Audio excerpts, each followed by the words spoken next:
The 12 apostles were Simon Peter, Andrew his brother, James the son of Zebedee, John the brother of James, Philip, Bartholomew, Matthew, Thomas, James the son of Alphaeus, Simon called the Zealot, Judas the son of James, and Judas Iscariot, who became a traitor. These names are recorded in Luke 6:14-16, where Scripture lists the men Jesus chose to be his apostles. After the resurrection of their Lord and the descent of the Holy Spirit at Pentecost, the 12 apostles scattered across the known world like seeds cast upon fertile ground. Each carried within his heart the burning message of salvation, and each would pay the ultimate price for his unwavering devotion. Their final journeys would take them to distant lands through persecution and hardship, until death claimed them one by one in the testament to their faith. Simon Peter, the fisherman who had once denied his master 3 times, became the cornerstone of the early church in Jerusalem. For years, he preached boldly in the very city where Christ had been crucified, his voice echoing through the temple courts and marketplace. But as persecution intensified under successive rulers, Peter felt called to carry the gospel beyond Judea's borders. His travels took him through Asia Minor, where he established churches and strengthened the faith of believers. Eventually, he arrived in Rome, the heart of the empire that ruled the world. There, in the shadow of Caesar's palace, Peter ministered to a growing community of Christians, many of whom were slaves and outcasts. He preached with the same fervor that had once driven him to walk on water, his words carrying the weight of one who had seen the risen Christ. But Rome proved to be Peter's final destination. During Nero's savage persecution of Christians, when the emperor blamed them for the great fire that consumed much of the city, Peter was arrested along with many of his flock. The authorities, recognizing him as a leader of this troublesome sect, condemned him to crucifixion, the same death his master had endured. Yet Peter, in his final act of humility, made one last request. Feeling unworthy to die in the same manner as Christ, he begged to be crucified upside down. The Roman executioners, perhaps amused by this unusual request, granted it, and so Peter died, his head pointing toward the earth he had walked as a fisherman, his feet reaching toward the heaven he would soon enter. Andrew, Peter's brother, and the first to follow Jesus, possessed a missionary heart that could not be contained. After Pentecost, he journeyed northward through the wild lands beyond the Black Sea, preaching to the Scythians and other barbarian tribes. His path led him eventually to Achaia in Greece, where he established a thriving church in the city of Patras. For years, Andrew labored among the Greeks, his gentle nature winning converts even among the educated classes. He performed miracles and healed the sick, always pointing the glory toward Christ. But his success drew the attention of Aegeus, the Roman proconsul, whose wife had converted to Christianity under Andrew's influence. Enraged by what he saw as the subversion of Roman authority and traditional values, Aegeus ordered Andrew's arrest. The apostle was brought before the tribunal, where he boldly proclaimed the gospel message. When commanded to sacrifice to the Roman gods, Andrew refused, declaring that he served only the living God. Aegeus condemned him to death by crucifixion, but ordered that Andrew be bound rather than nailed to the cross, prolonging his suffering. For 3 days, Andrew hung upon an X-shaped cross, preaching to the crowds that gathered below. His voice grew weaker with each passing hour, but his message never wavered. On the 3rd day, as the sun reached its zenith, Andrew commended his spirit to God and breathed his last, his body finally succumbing to exposure and exhaustion. James, the son of Zebedee and brother of John, was among the inner circle who had witnessed the transfiguration and the agony in Gethsemane. After the ascension, he remained in Jerusalem, helping to lead the growing church alongside Peter and John. His fiery temperament, which had once earned him the nickname Son of Thunder, now burned with passion for spreading the gospel. James's ministry was cut short sooner than the others.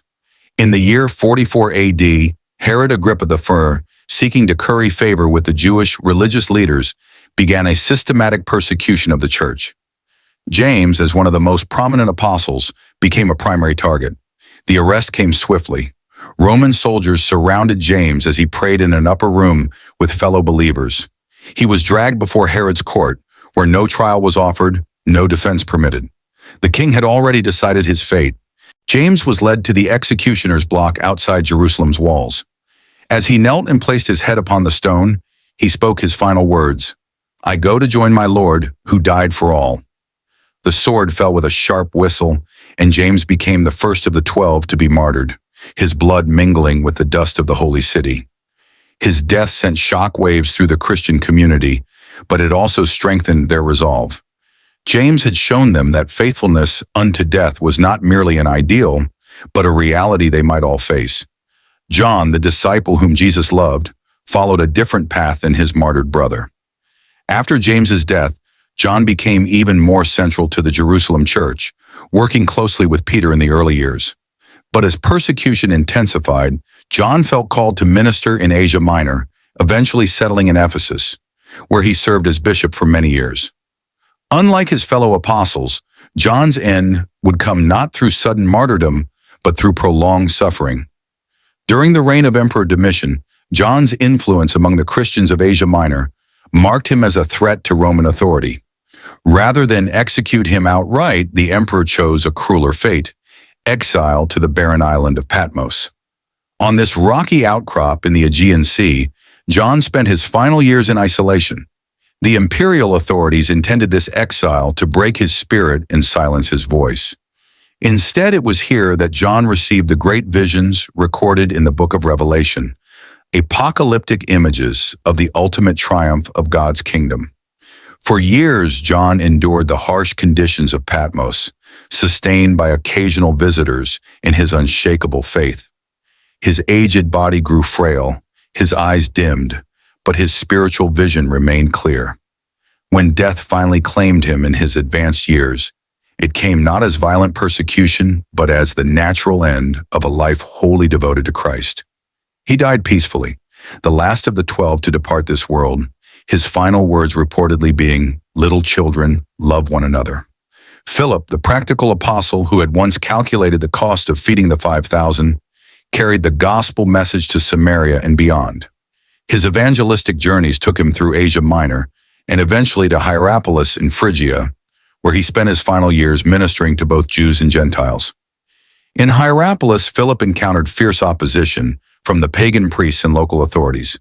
His preaching against idolatry and his miraculous healings drew large crowds, threatening the established religious order. The priests of the local temple, seeing their influence wane, conspired with the Roman authorities to eliminate this troublesome preacher. Philip's arrest came during a public healing service. As he laid hands on a paralyzed man, temple guards surrounded him. Dragged before the city's magistrates, he was accused of undermining public order and corrupting the people with foreign superstitions.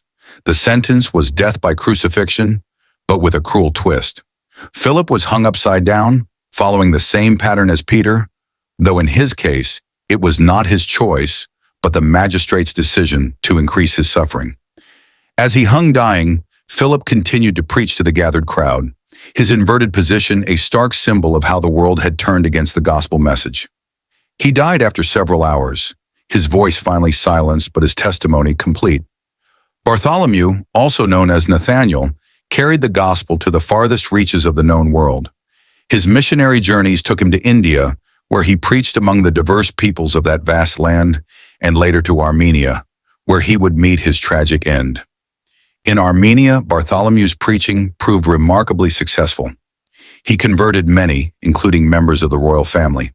His miracles and healings demonstrated the power of his message, and a strong Christian community began to flourish under his guidance. But this success provoked fierce opposition from the pagan priests and local rulers who saw their authority threatened.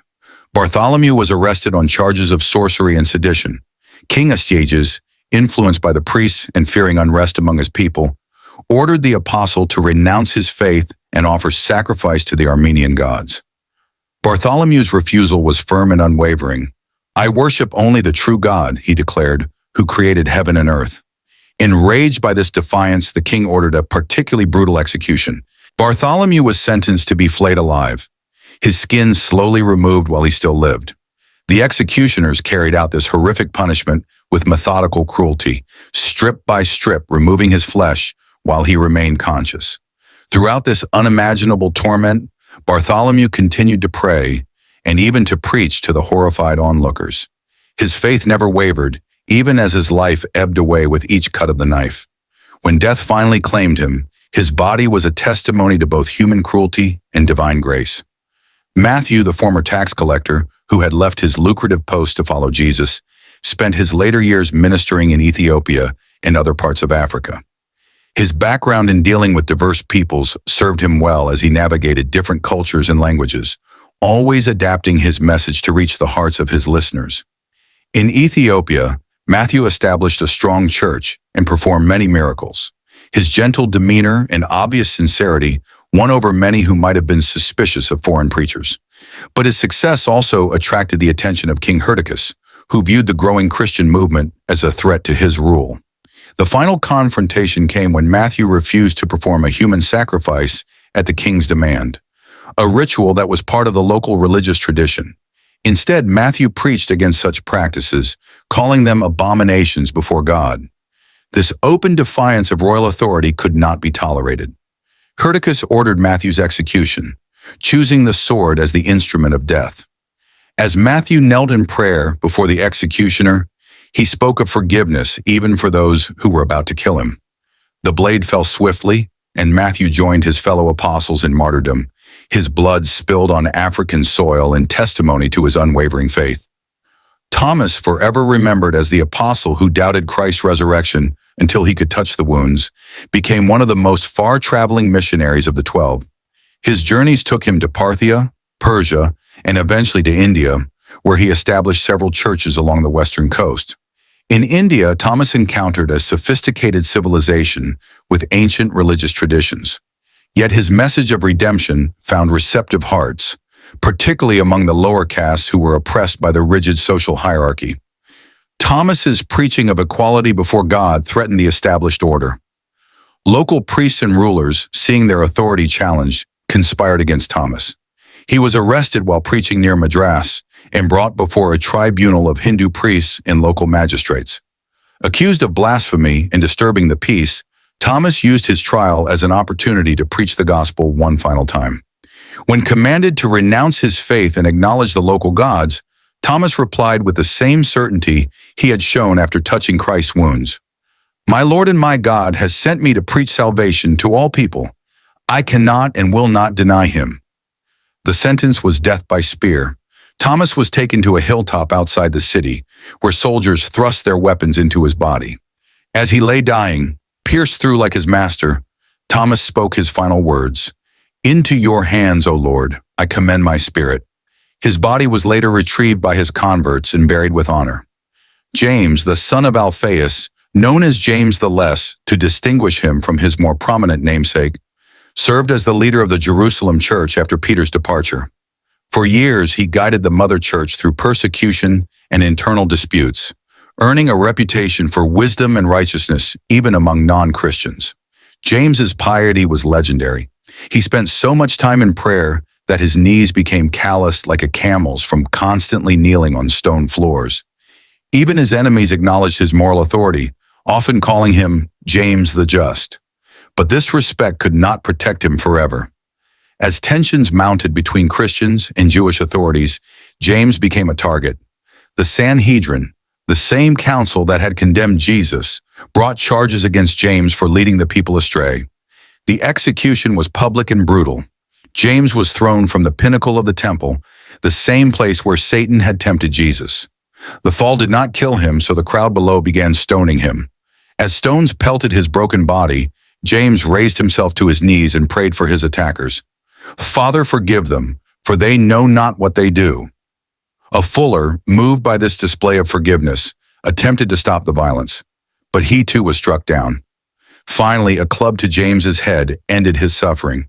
He died as he had lived, interceding for others even in his final moments. Jude, also called Thaddeus, remains one of the more obscure apostles, his ministry overshadowed by his more famous colleagues.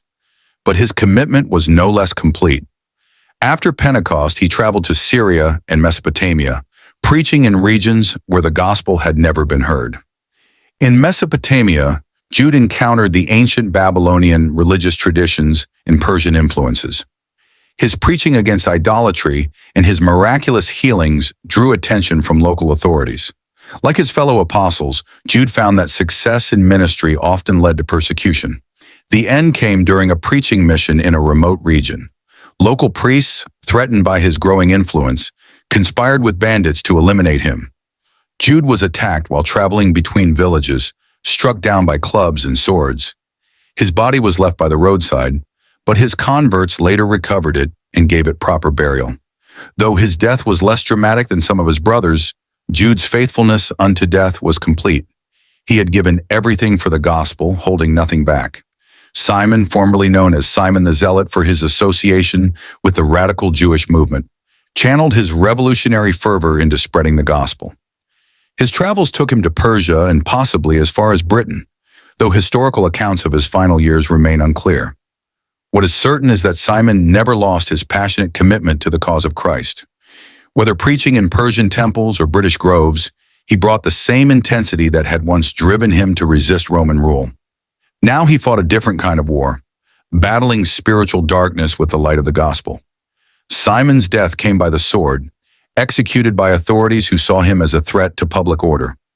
Even in death, he remained true to his nature as a zealot, though now his zeal was directed toward the kingdom of heaven rather than earthly revolution.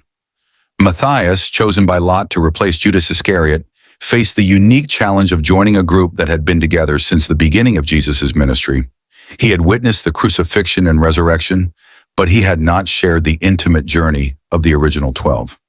Despite this late start, Matthias proved himself worthy of apostolic calling. He ministered in Judea and later in Ethiopia, where he worked alongside Andrew in establishing churches. His dedication to the gospel was complete, and he faced the same dangers as his fellow apostles. Matthias met his end in Ethiopia, where he was stoned to death by a hostile crowd. Like Stephen before him, he died praying for his executioners, his final act one of forgiveness rather than condemnation.